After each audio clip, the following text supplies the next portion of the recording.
Handelinge 5 verse 12 tot en met 15. Hier is die verhaal van die eerste kerk, van die wonders wat gebeur.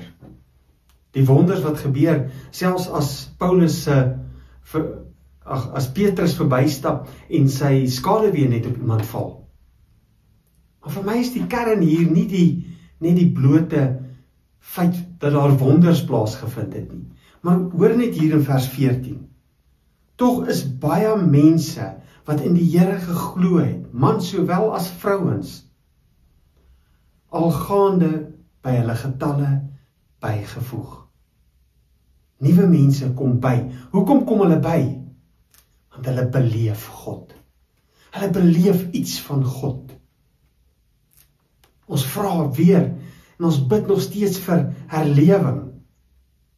Kom ons vra hier vir die Here, dat hy wonders sal doen, dat hy homself sal openbaar deur mense te verander, dat hy daardie wonders wat ons glo onmoontlik is, moontlik sal maak, vandag, hier waar ons nou is.